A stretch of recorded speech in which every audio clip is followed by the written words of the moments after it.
Praise the lord. మనకి బైబిల్లో చాలా సుపరిచితమైన చరిత్ర ఉంది. అది యాయిరు గురించి. యాయిరు కుమార్తె బాలేనప్పుడు ఆయన యేసయ్య దగ్గరికి వచ్చి, అయ్యా నా కుమార్తె బాలేదు, రండి మీరు వస్తే నా కుమార్తె బాగవుతుంది అని చెప్పేసి యేసయ్యని బతిమాలడానికి వెళ్ళారు.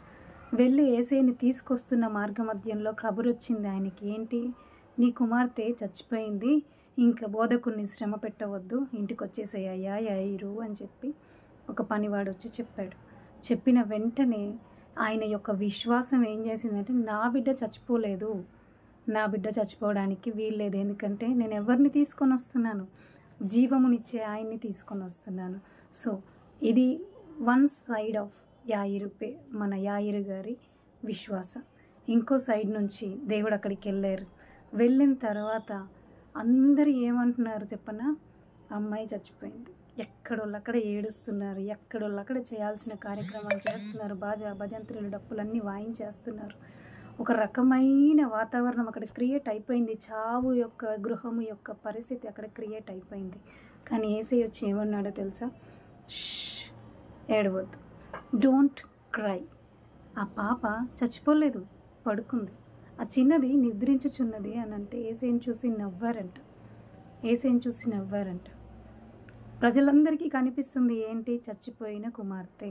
కానీ యేసు ప్రభుకి కనిపిస్తుంది ఏంటి, చనిపోయిన కుమార్తె కాదు, లేచి నడిచే కుమార్తె, తిరిగే కుమార్తె, మళ్ళీ లేచి కూర్చొని అన్నం కావాలి పెట్టండి తింటాను అనే కుమార్తె, ఆ తండ్రికి సంతోషాన్ని ఇచ్చే కుమార్తె. భవిష్యత్తును చూడగలిగిన దేవుడికేమో ఆమె బ్రతుకున్నది అనిపిస్తుంది, కానీ చుట్టూ ఉన్న వారికి చనిపోయింది అనిపిస్తుంది.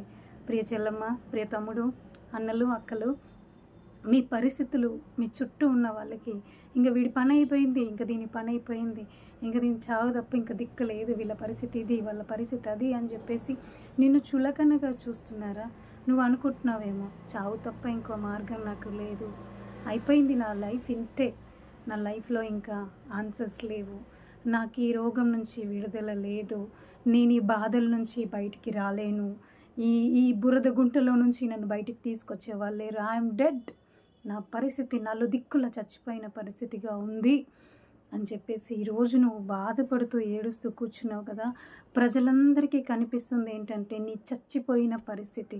కానీ ప్రభు ఏమంటున్నాడంటే, నువ్వు చచ్చిపోవడానికి వీల్లేదు, నువ్వు చచ్చిపోయిన పరిస్థితిలో కూడా లేవు, జస్ట్ అలా పడుకుంది నీ పరిస్థితి, జస్ట్ అలా నిద్రిస్తుంది నీ పరిస్థితి.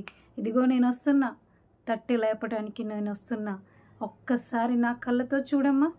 అయ్యా నీ పరిస్థితులన్నీ చెల్లా చెదురైపోయి తల్లకిందులైపోయి ఉక్కిరి బిక్కిరై ఊపిరి బిగబట్టుకున్నట్టుగా ఉంది కదా.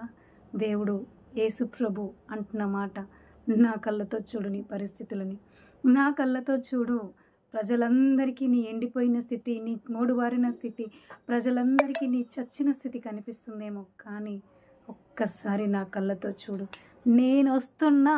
దేవుడు ఇలా అంటున్నాడు ధైర్యం, నేను వస్తున్నా, తల్లి తాకుమి అని చెప్పటానికి నేను వస్తున్నా, రిసీవ్ చేసుకోవడానికి నువ్వు సిద్ధంగా ఉండు, నేను వస్తున్నా, నీ ఇంటిని సిద్ధం చేసుకో, నేను వస్తున్నా, గొల్లు చేసేవారిని పంపించు, నేను వస్తున్నా, నాకు మార్గము స్థలం ఇయ్యుడి, నాకు స్థలం ఇవ్వండి, నేను వస్తున్నా, తల్లి తాకుమి అని నీకు చెప్పబోతున్నా, నిన్ను లేపి కూర్చోబెడుతున్నా. చచ్చిపోతుంది, చచ్చిపోయాడు, వీడి బ్రతుకైపోయింది, ఈమె బ్రతుకైపోయింది, వీళ్ళ కుటుంబం నాశనం అయిపోయింది అని అన్న వాళ్ళ ముందు లేపి నిన్ను కూర్చోబెట్టి ప్రజలందరికీ సాక్ష్యముగా ఒక గుర్తుగా ప్రభు మార్చబోతున్నాడు. ఈ మాటలను నిజంగా నమ్మినట్లయితే నాతో కలిసి ప్రార్థన చేస్తావా?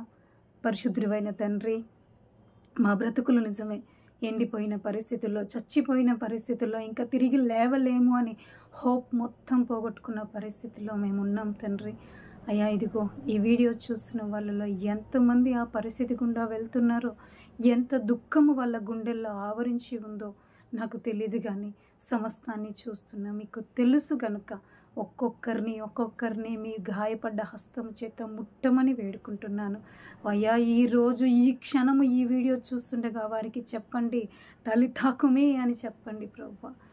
ప్రతి ఒక్కరి జీవితాల్లో అడుగంటిపోయిన వాళ్ళ పరిస్థితులన్నీ లేచి కూర్చోవడానికి, అయా అడుగంటిపోయిన వాళ్ళ ఆశీర్వాదాలు మరలా పుంజుకోవడానికి, అట్టడుగు స్థితికి చేరిపోయిన వాళ్ళ ఆత్మీయ పరిస్థితి తిరిగి మెరుగుపడటానికి మీరు సహాయము చేయమని, మీ నామాన్ని గణపరచటానికి ఒక గుర్తుగా ఈ లోకల్లో ఒక సాక్ష్యంగా యాయీరు కుమార్తెను లేపి ఆ యాయీరు గారి విశ్వాసాన్ని మీరు బలపరిచిన రీతిగా అరకొర ఇంకా ఎక్కడో మిగిలి ఉన్న మినుకు అంటున్న ఆ ఆశను చిగురింప చేయమని మిమ్మల్ని వేడుకుంటూ, అయ్యా మీ కళ్ళతో చూడడానికి పరిస్థితులను మీలా అర్థం చేసుకోవటానికి, లోకం చూసినట్టుగా కాకుండా మీ కళ్ళతో చూడటానికి మా అందరికీ సహాయము చేయమని, మీ ఆత్మశక్తితో మమ్మల్ని అందరినీ నింపి మీరు రాకడకు సిద్ధము చేయమని, విశ్వాసాన్ని ఏ క్షణమున కోల్పోకుండా అచంచలమైన భక్తి విశ్వాసాలను మాకు దయచేయమని మిమ్మల్ని వేడుకుంటూ మీ నామాన్ని హెచ్చిస్తూ యేసయ్య నామంలో ప్రార్థిస్తున్నాము తండ్రి.